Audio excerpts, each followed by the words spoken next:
for a few more minutes for others to join. We'll start at 7:05.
Should we begin?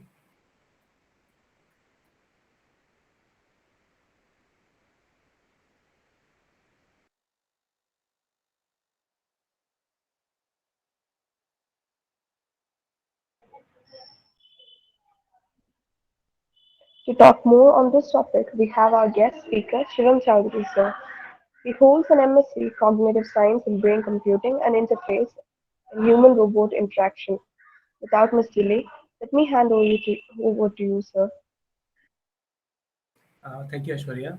So I think before beginning this talk, I want a small, demographic information. So everyone who has some idea about neuroscience, please raise your hands.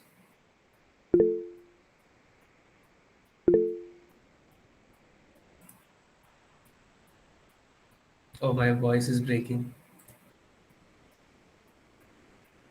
Is it better now? I didn't change anything, but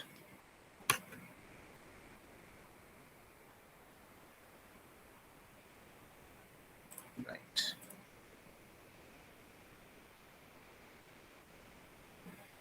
Okay, I think we have quite a bit of people. Okay, and people who have computer science or engineering, electrical engineering backgrounds.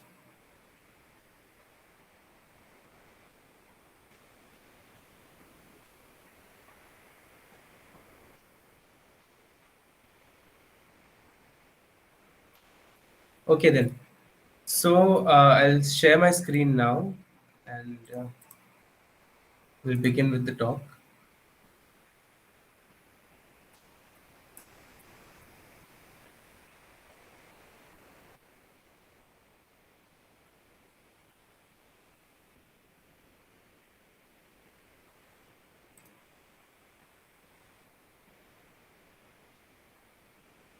Okay, can you see my slides?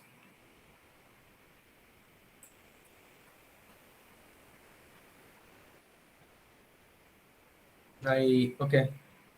Can anyone speak up because I won't be able to see the chat box. Yes, the slides are visible, sir. Okay, so welcome to today's talk on introduction to brain-computer interfaces. So before we begin, I would like to show you a video. So have a look.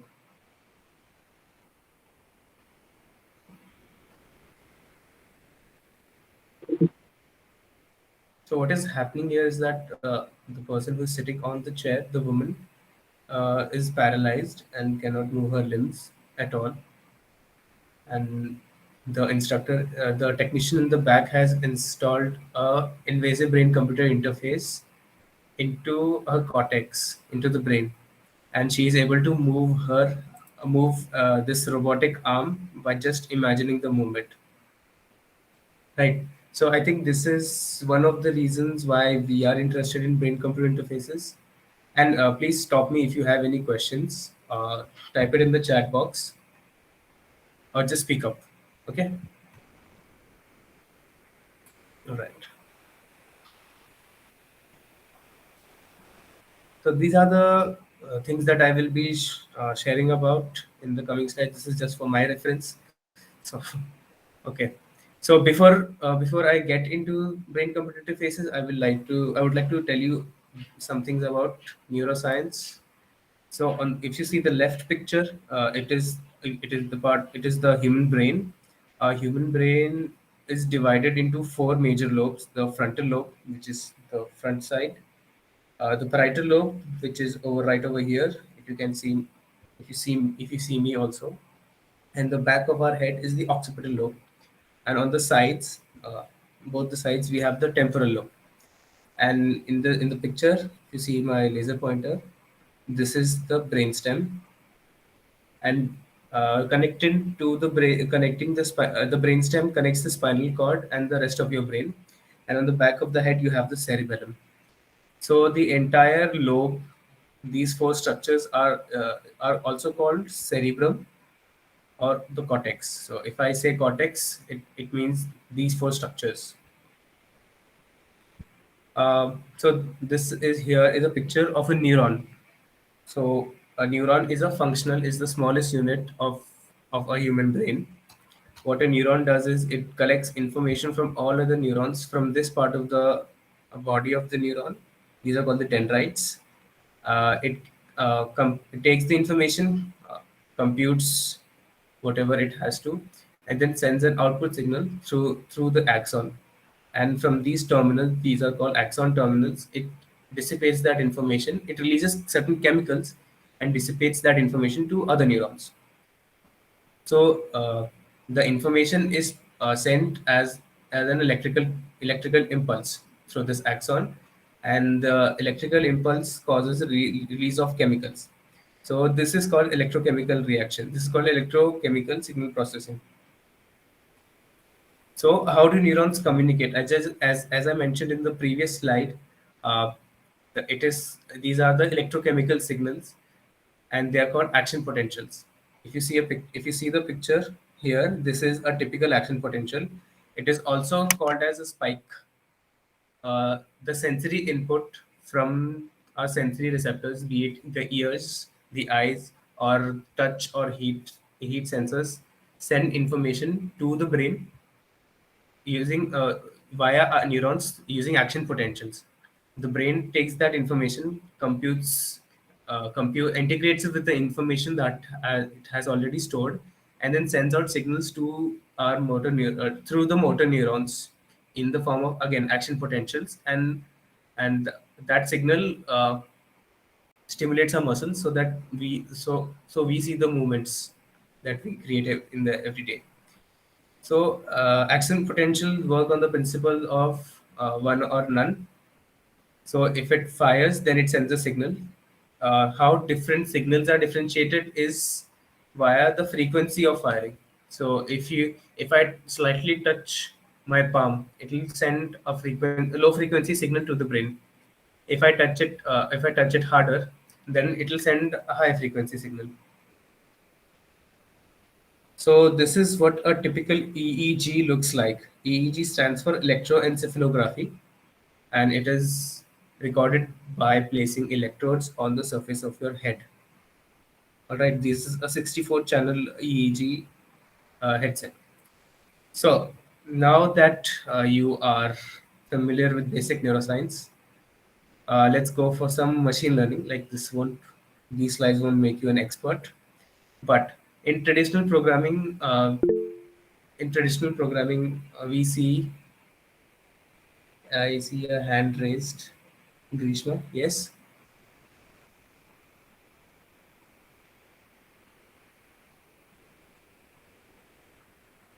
Okay, never mind. Let's move.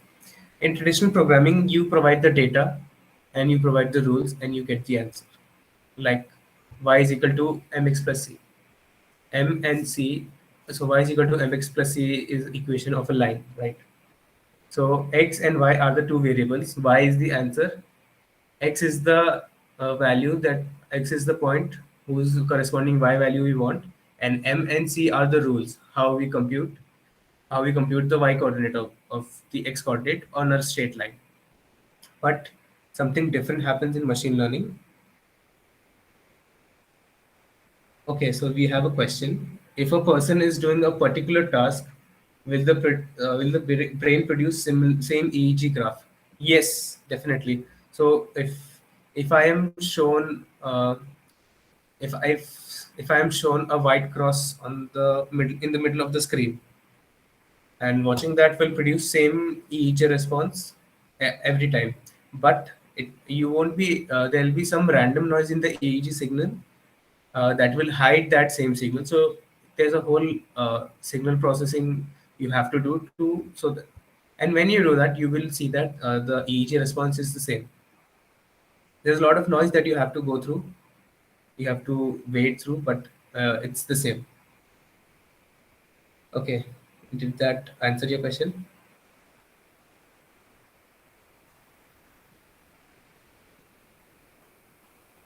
I will take that as a yes. Moving on. So, what machine learning does different is that we give the question and we give the answer to the machine learning algorithm. It takes out what rules it figures out the rules that we use to get those answers. So that is in EEG. What we do is we give the data, we give the EEG data, and we give the corresponding activity. Say the 30. Okay, so half a second of data. I'm told to open my hand. So half second of data of EEG and hand opening is given to the machine learning algorithm. Multiple trials of that, and the algorithm figures out a rule on how on what is the exact signal in the EEG that corresponds to opening of the hand. Uh, Basically, yeah, we can. So the question is, can you identify a mental illness and neurological illness with EEG graph? Yes, yes. I mean, there's more to it, but the safe answer is yes, you can do that. But you need to compare it with someone, because EEG data, as we see here, in itself is not very informative. Granted, we know that these are eye blink signals, but from the raw signal you can't figure out much. So you need to see a normal EEG signal, and then you have to compare it with signals of person with mental illness or any neurological illness.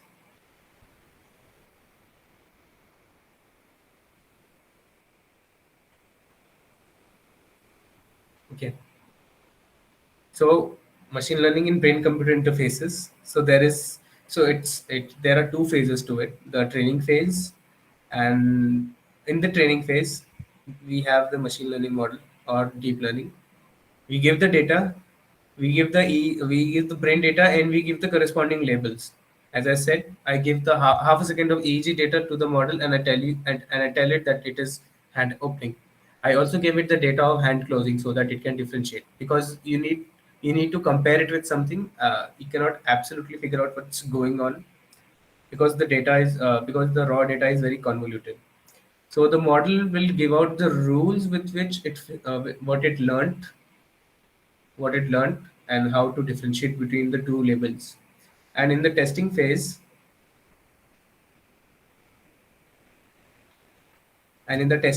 you just provide the data with the new rules. It will tell you whether you have opened or closed your hands.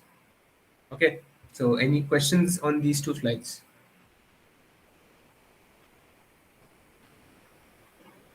You can type as well. I'm monitoring the chat box from another device, or you can speak up.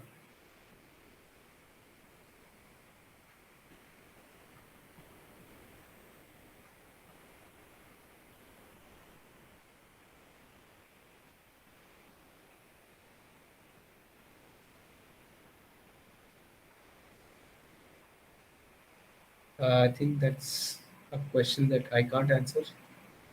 It's Revit.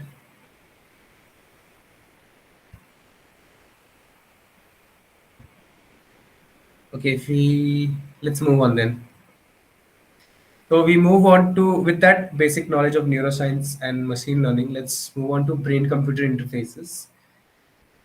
Okay. So what is a brain-computer interface?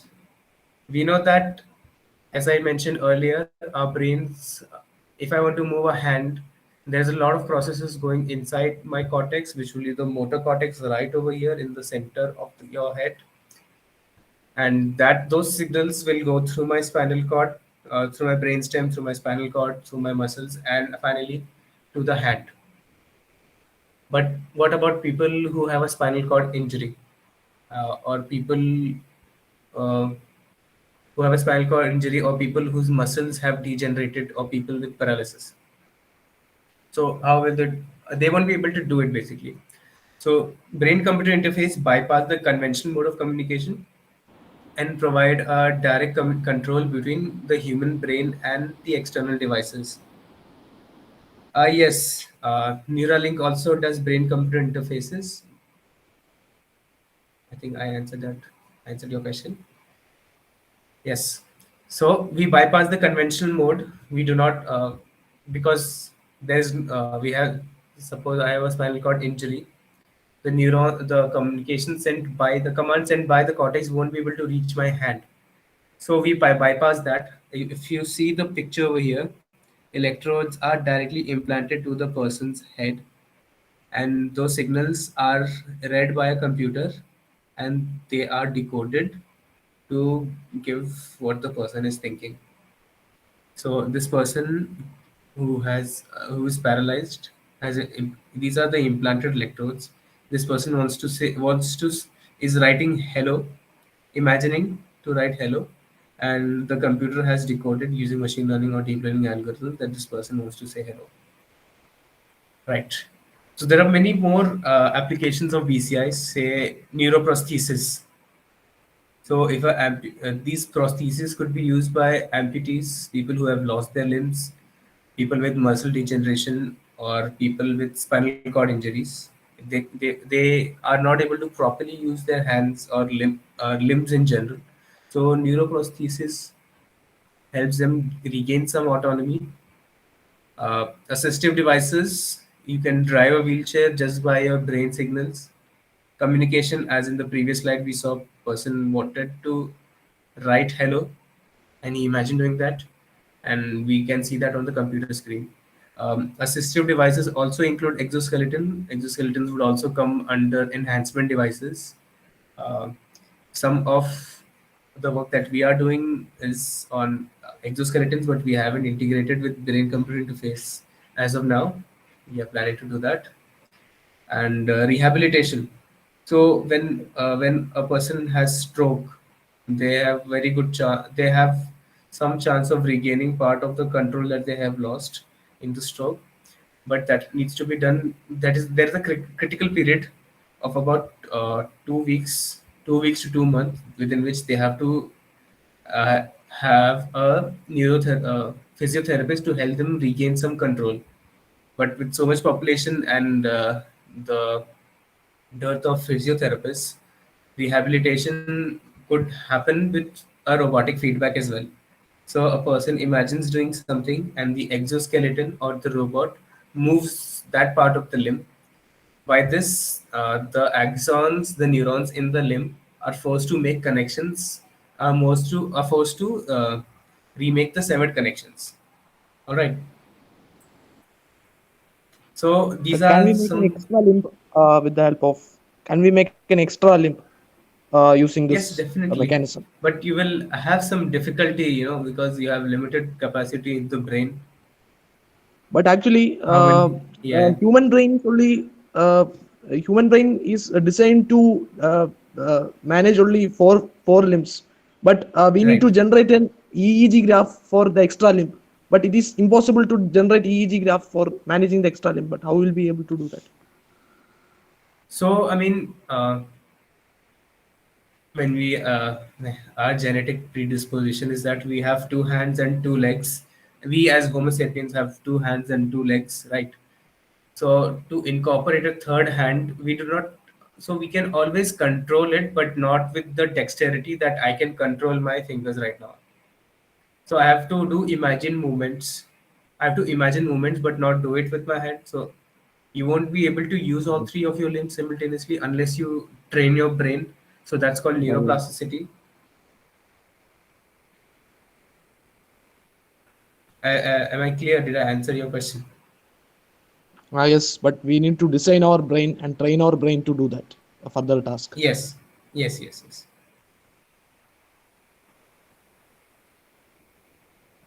Okay. So yeah. So I'll be talking about these three VCI techniques. So EEG stands for electroencephalography. The graph that I showed you earlier, that's an EEG graph.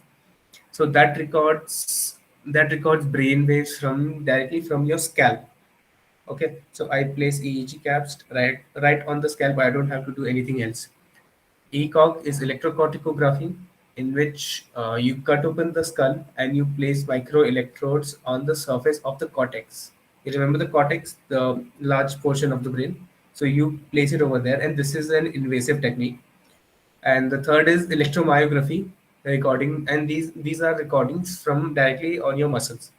So you place EMG electrodes on your skin, and they record your muscle activity. So if I keep a EMG on my bicep, and if I flex, where I will see a huge activity. I'll see huge amplitude in my EEG, EMG. There are more like fMRI, PET, FNIRS, functional near infrared spectroscopy, but these are the most common ones. This is a picture from one of the EEG caps that we have in our lab. So, as I mentioned earlier, the EEG caps record brain activity from the surface of the scalp. I mean, you can also record it if, even if the hair comes in between, it doesn't affect the recording much, because the signals are eventually amplified.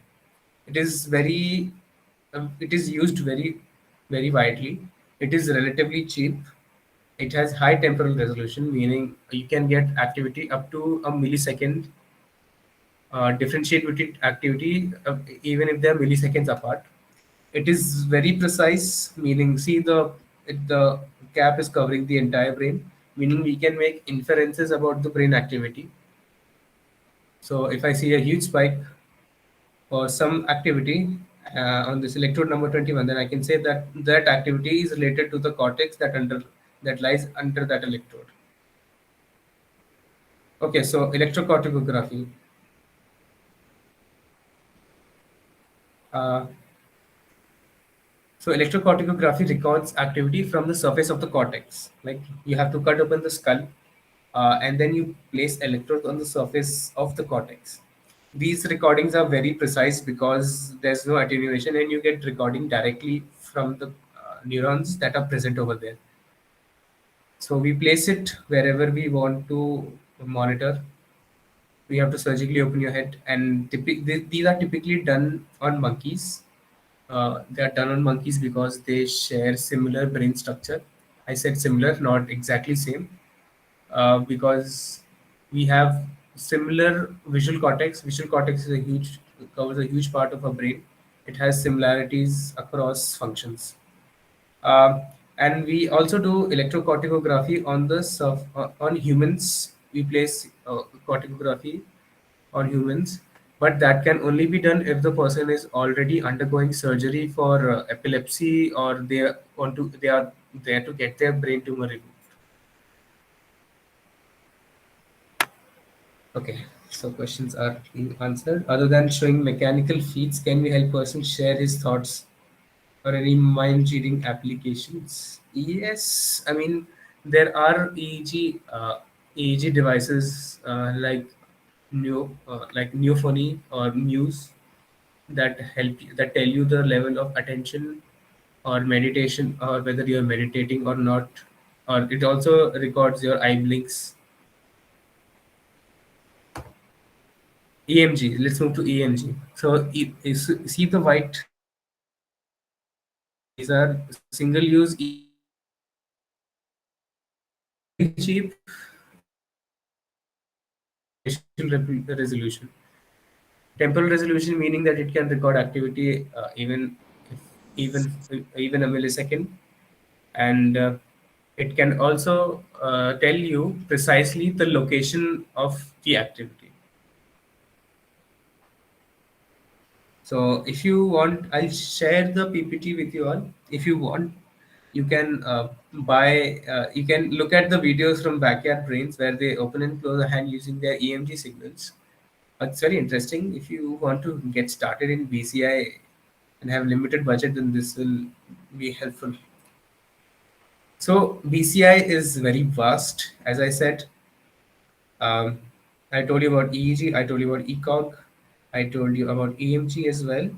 But there are other also magnetoencephalography, positron emission tomography, functional near infrared spectroscopy. I think there's a typo, fMRI. There are a lot of recording devices, but EEG is most widely used, so I will be focusing on that predominantly. So okay, so we have EEG headset and we want to do brain computer interface. So how will we do that? Like, what's the next step? We can't just place the electrode and person and expect the person to just control an external device, right? So you have to have some kind of so you have to place the person in an experiment, not exactly an experiment. You have to tell the person to do something, or you perturb, or you show a person something, and based on their responses you do something. So I'll so these are the three paradigms: P300, motor imagery, and steady state evoke potential. I'll be talking in detail about them.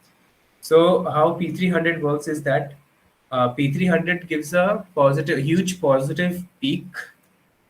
See here, P3 or P300 gives a huge positive peak starting from 300 millisecond after I show them a stimulus.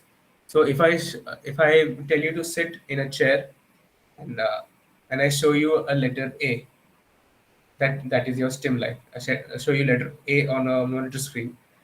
So 300 to 350, it's now 350 to 600 milliseconds. It was originally found at 300 milliseconds, but it ranges from 350 to 600 as well. So the P300, you will see a huge spike in P300 wave. That response is mostly present at PZ, which is the parietal central area around this part of your brain. Um, Then we have the motor imagery or execution, which means that this is the activity in your motor cortex, the center of your brain, which is associated which lights up when you move a muscle voluntarily. So if I am doing any movement, my cortex is controlling all of that. My motor cortex is controlling that. So I record from the motor cortex to figure out what action the person is making. And there is the steady state evoke potential. It predominantly has two types of evoke potentials. You can evoke those potential in two ways: using images, that will be steady state visually evoke potential, or using tones or music, that is the steady state auditory evoke potential. So what happens here is that when I show repeated stimuli, this will elicit an EEG response. This will create an EEG response, and your brain signals will synchronize with the frequency of the stimuli. Okay, so I know there's a lot of information to process. I will talk more about it in the later slides. So deep into the P300, as I said, if I show you stimulus at time zero, at 300 to 600 milliseconds, there will be a wave with high peak, which is the P300 wave, and which will be correlated with this stimulus. So there is how do we use? So before I tell you how we use P300, I want to see a video.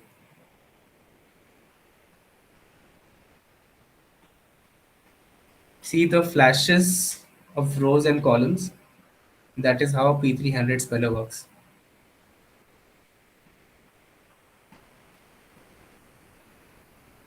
There's no audio, by the way.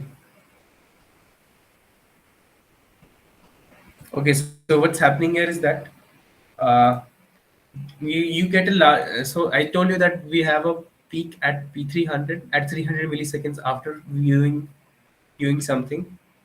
So when you see something that is very rare or something that is of interest to you, you will get a higher P300 peak, right? You will get a P300 peak of higher amplitude, something like this. It'll basically have a higher amplitude. So what you see here is that when when I'm showing these flashing rows and columns to the person, say I want say I'm typing. This is used for typing out letters and words. So say I want to my my word starts with the letter P.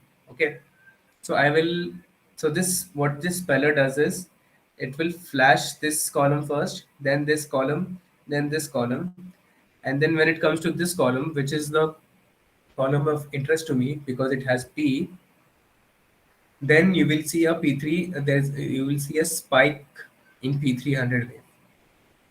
So that difference, the difference is very significant that the computer catches that, and when the computer catches that, that column is selected, and then the speller goes and works towards the speller goes row wise. it will go to this row, then this row, and when it reaches this row, it will understand that I want to select P. So that is how a character is selected. Let's go over that again.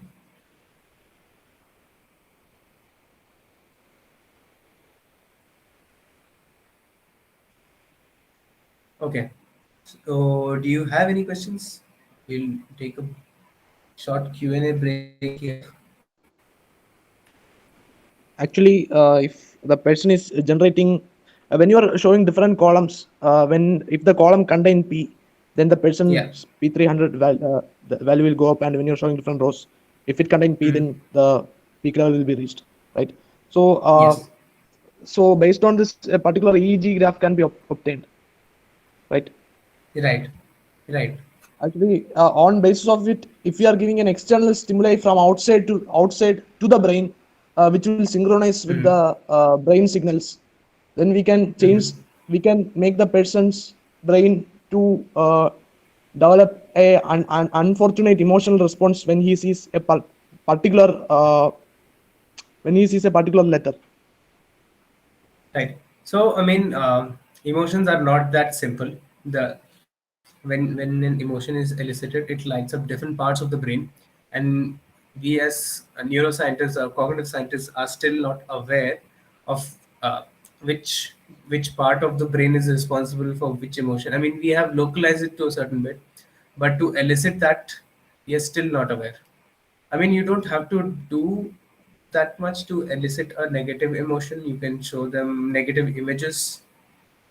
You don't have to do make it so complicated, right?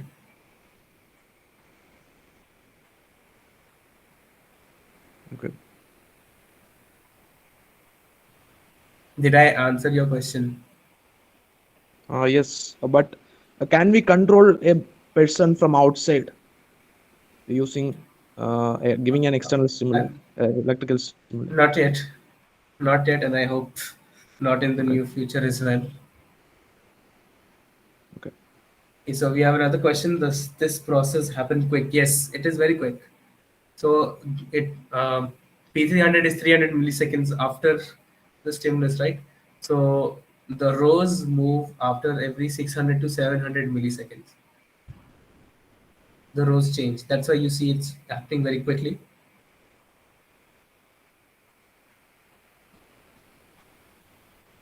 All right. You're welcome, Abhinav. We have seen this. Okay, so let's come to motor imagery and motor movement. For those of you who want to control neural prosthetics, pay close attention. So you see the picture on top right. This is called a homunculus. So this is the amount. This is the area of the cortical surface that is dedicated to controlling different parts of the body. So if you see here, this entire portion of your cortex is responsible for controlling just your arm, the shoulder, arm, elbow, forearm, wrist, hand, and even larger representation is for individual fingers. I mean, that is why we have huge dexterity in our fingers. I can make complex manipulations. I cannot do that with my toe fingers. Like people who write with their feet, they do that. They can do that because they create a larger representation of those fingers in the feet, right? So that is this is the reason we have huge area of the brain dedicated to controlling our wrists and fingers. All right. So whatever voluntary action that I'm doing here is controlled from the motor cortex on the brain. You see, this orange part is the primary motor cortex. This is right over here. Imagining, and even even if I'm doing this, and when I'm imagining opening and closing uh, my fist, it will generate the same neural signatures. All right. The firing pattern inside the brain is same, even for imagined movements. So it happens primarily in the primary motor cortex, which is this reddish orange part. Like planning of movements, like not doing the movement and planning, happens in the premotor cortex, which is the orange part of orange, light orange part over here.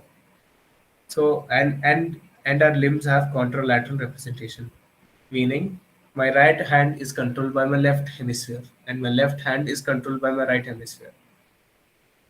And I have a question for the audience. It is difficult to control limb prosthetics using EEG. Does anyone know why? You can tell me, or you can write it in the chat box. The answer is right in front of you if you analyze the slide carefully.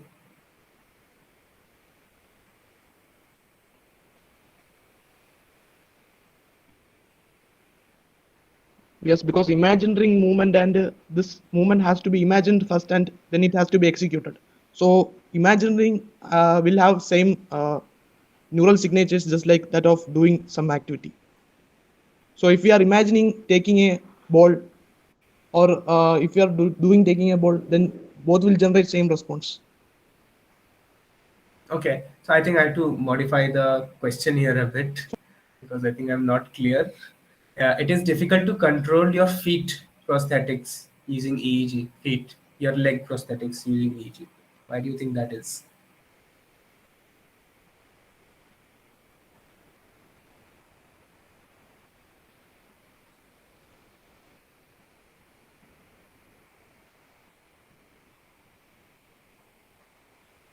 I'll wait for 10 more seconds, then I will tell the answer myself.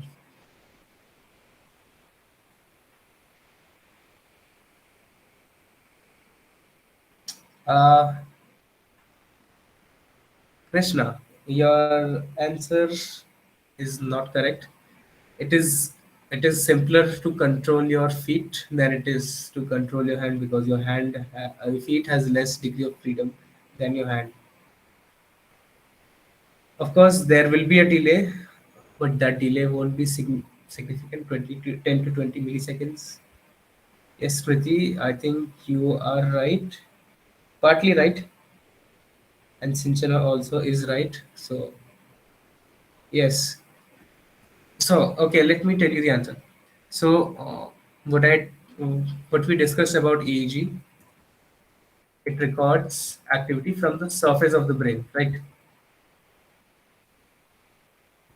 And here we see the limb has representation here, which is inside, which is not on the surface, which is a little bit inside. Your hemisphere is divided into your brain is divided into two hemispheres, and there's a huge fissure, a huge valley, if you can imagine that way, huge valley, and on the wall of the valley around here you have the representation of your feet. So when that signal reaches the EEG, it's all jumbled up, it's all converged, it's all mixed, so you can't get it, so you can't distinguish it. You'll know this is the portion, this part of the brain controls leg movement, but you won't be able to distinguish it using EEG. Okay, so moving on to steady state evoke potential. In this, the participants receive periodic stimuli. Now, don't get confused between P300, where the speed is 2 hertz, only two stimuli, 2 to 4 stimuli are presented per second.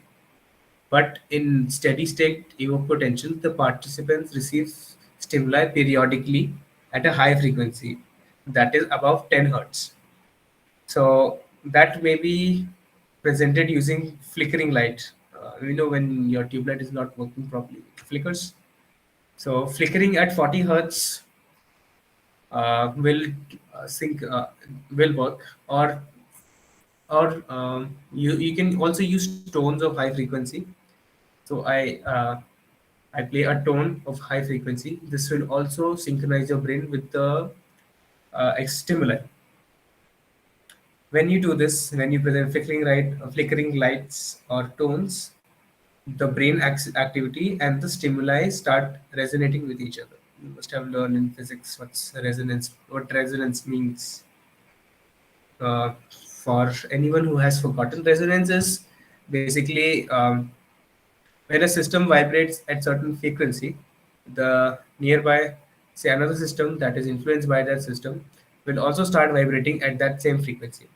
So that is called resonance, and that phenomenon is seen inside the human brain as well. If I present to you a flickering light at 40 hertz, your brain activity will also resonate with it and you'll see significant 40 hertz activity. So there is an SSEP. Using SSEP, we can also do keyboard typing. So I think you need, so please pay close attention. So I have four. So I am dividing my screen into four parts. All right, and I want to know, and I tell the person to focus on something, and I will predict what part of the screen the person is looking at. And this is not, and I won't be looking at what they are looking. So what I do is I on the first block I present a flickering light, a flickering light that has a frequency of 10 hertz. On the second block 15, on the third block 20, and on the fourth block at 25 hertz. So, as I said, your brain resonates with the external stimuli. So, by seeing seeing the frequency at which the brain response is coming, the predominant brain response, there'll always be other frequency component as well, because your brain has to keep working. You have to still breathe. You will see a spike in frequency of that hurt, of that stimuli. So, say I'm focusing on this part of the screen which has a frequency of 20 hertz. My brain will start firing. Predominant firing in my brain will also have 20 hertz in it. So that is how I see. Um, that is how I will figure out that the person is focusing on this block. So using that, you can also do keyboard. You can present a keyboard to the person, a keyboard layout, and you flicker different components or different frequencies. And whenever they focus on something, you can basically figure out what they're looking at, what they're focusing at. All right. So what does a typical brain computer interface pipeline look like? This is what I use, and I spent 4 months figuring this out. So all the stack in this, except the EEG thing, is all the software stack is free. It's open source. Typically, if you are not good with software, you go ahead and purchase software licenses. But those licenses can go up to $1,000. But we don't want to pay that because we have open source options. So what you do is the person is wearing EEG caps, EEG electrodes. The electrodes are connected to an amplifier, because brain signal recorded at the scalp are very weak, so that needs to be amplified. Here is a computer, and the computer presents stimulus. It could be anything. It could be tones. It could be a white cross for the person to fixate on. It could also be flickering lights. There are a ton of software out there that do stimulus presentation. I use PsychoPy, which is a Python-based software. In our lab, we also have ePrime, but you have to pay $1,000 for that. There's PsychJS as well. There are a lot of softwares. So what I do is I send the EEG data on a stream. It follows a UDP protocol. It does not need to have a TCP handshake. So I use a software called EGI AMP server connector using lab streaming layer, which is again a very good piece of software. If you want to get your hands dirty with brain computer interface, you need to look at lab streaming layer. So what this essentially does is it takes the raw EEG data that is recorded in this amplifier, and it sends it in the network, all 64 channels. Whatever you decide the sampling frequency, that is number of EEG samples that are sent per second. You decide that it will send it on the network for any other process to pick it up.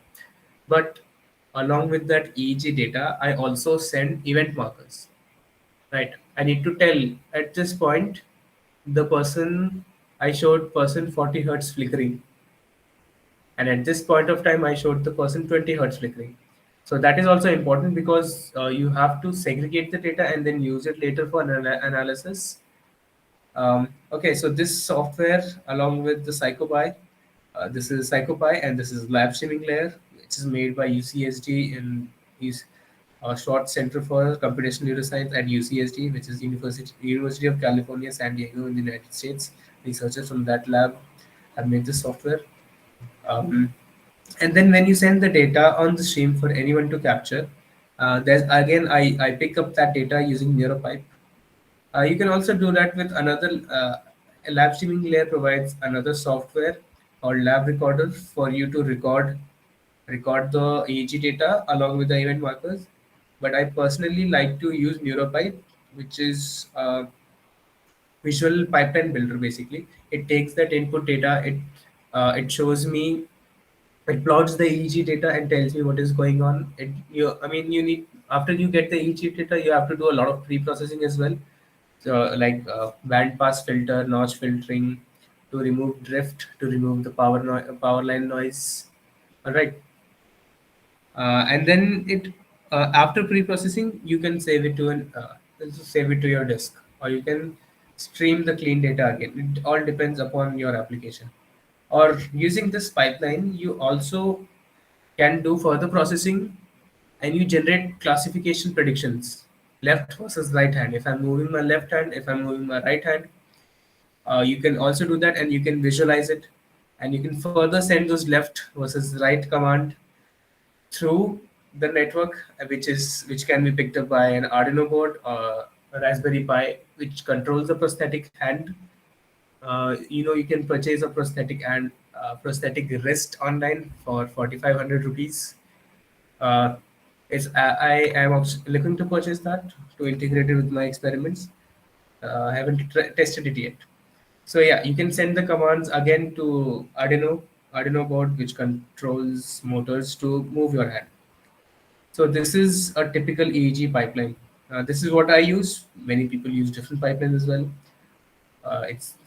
I'm using this mostly because it's free, and I'll be soon releasing an article on like how do you configure these pieces of software. Now moving towards the state of the art. So we know about recording the brain signals and then moving a prosthetic hand. But imagine how you would feel if you don't, if I grasp something, say this is my phone, I'm holding my phone, but I do not get the feedback through my hand. I do not get the feedback. But so what that does is that it hampers training. Like research has shown that it increases the training time if you don't give tactile feedback, if you don't give the force feedback. Now, what researchers around the world are doing is that if you see here, the blue line is the blue arrow, and the blue squares here are coming to the prosthetic hand, and you see the red line. They are taking back touch commands, like how much force you are applying, or which part of your hand is in contact with the object. So these are taken and then taken back to the somatosensory cortex. Somatosensory cortex is a it lies just behind your motor cortex over here. You see the primary somatosensory cortex. It is right next to your motor cortex, where your motor commands are generated. The somatosensory cortex gives you information about touch. So if I touch something with my fingers, that response goes to my somatosensory cortex.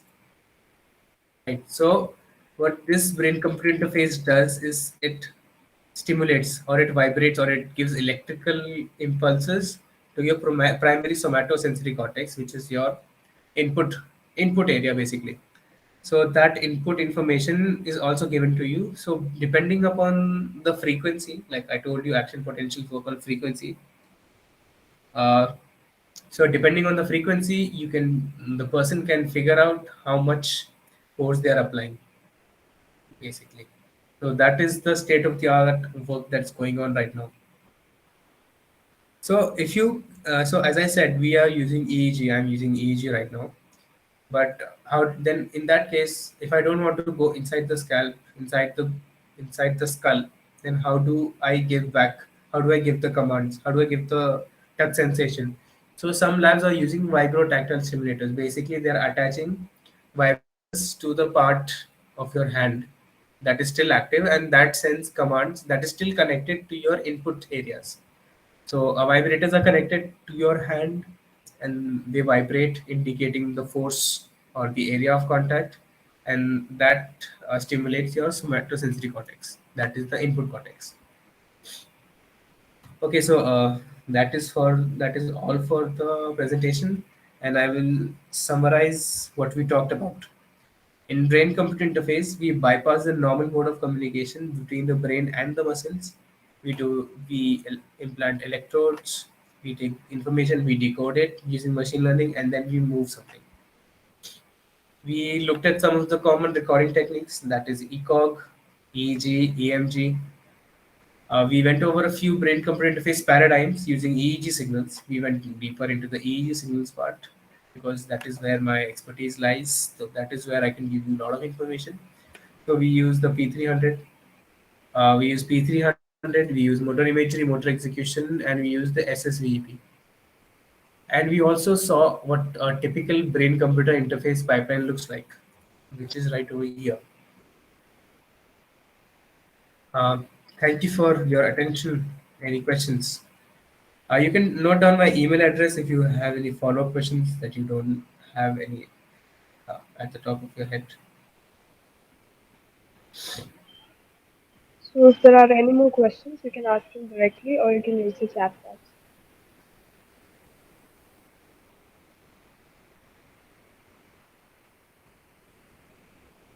Actually, premotor cortex will be just some idea that will that ideas will be going to primary motor cortex, right? So if there are two. Your voice is breaking. I can't understand what you're saying. Maybe you can type on the chat box. Uh, how do we? So we have a question. How do we make behavioral inferences from EEG data?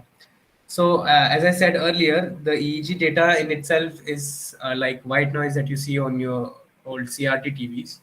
We can't make out much from it, but we can certainly see the differences between behavior. So if I do one action again, um, I'll talk with respect to hand movement. Say if I move my left hand and I move my right hand, if I compare the signals, you will definitely find some differences. Behavioral inferences are more difficult to make because there has to be some incremental differences, right? So there's a classic experiment that I would like to talk about. So I'm telling a person when they see something, when they see an X on the screen, like a person is repeatedly shown stimulus, shown characters on the screen. And if I tell them that when you see an X, you press a button, and the reaction and you see something, you see a typical brain response, you see a brain response. All right. Now I tell the person that if you see an X, you press the left control button. If you see a Y, you press the right control button. Now, if you compare a brain activity from those two task conditions, whatever difference you see will be the decision making aspect. Should I press the left button or should I press the right button?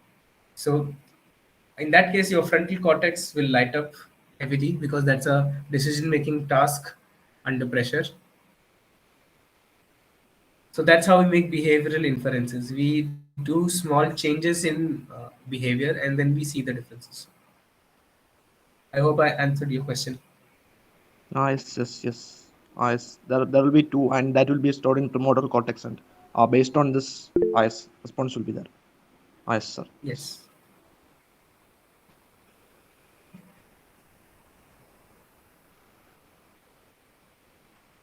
Okay, so we have another question.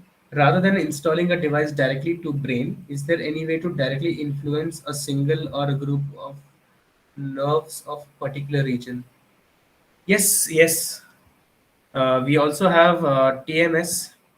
It's a system. where you can. It's a huge metallic block which has magnetic coils inside. So what it does is it stimulates a part of your brain by giving it electrical impulses, magnetic impulses. That is called transcranial magnetic stimulation. So using magnetic fields with from two coils. I don't know. I exactly don't know the physics and electronics behind it. But yes, you can influence a group of nerves. For influencing a single nerve, you have to go inside because these are very small cells.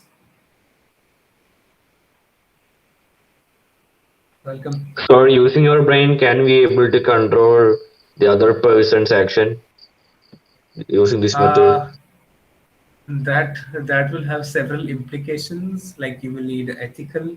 That has ethical implications. You need that person's consent. Theoretically, yes, you can do that.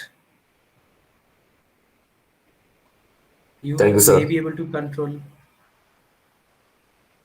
I wouldn't advise doing that. What are the requirements to build a web application with help of EEG headset? Uh, Wait, I am not sure about the question. Web, can you give a few more details as to what this web application does? Yeah, actually, as of now, I saw like EEG things are more into robotics and medical field. So suppose Mhm. we want to bring it on the entertainment field, or if suppose I want to create a web application where I can design or something with the thoughts. So I know it's like very complex thing, but Mhm. is it any possible for developing Well, a I won't. web Yeah, I application? mean, I talked about brain typing with your brain. If you're talking about coding the web application, then I think the person will take few days to just to type "Hello World." But Okay. designing, I'm not sure how that will work because aesthetics and design are not my area of expertise. Okay. I mean, you're free to look into it. I'm sure people are doing work on that. Go to Google Scholar and type your queries. It'll give you something definitely. Sure. Thank you. Welcome. So I hope there are no more doubts. So this session was definitely worth the time. I'm sure that everyone who attended this session learned something new. I'd like to genuinely thank our speaker for the day, Shivam Chowdhury sir, for sharing your knowledge with us. I thank Thank you, Aishwarya. everyone It for was attending this very. session. I am very happy that people interacted and asked questions. If you're generally interested in this field, I would urge you to, I mean, get started with YouTube videos. There are a lot of inspiration out there, and then you go into neuroscience. Thank you all for coming. Thank you, sir. The recorded video of this session will be posted on our website. I have posted the link of website in the chat session. And also, the link for feedback form is also posted. Make sure that everyone would leave a feedback. Once again, thanking everyone on behalf of EETI Foundation. Thank you.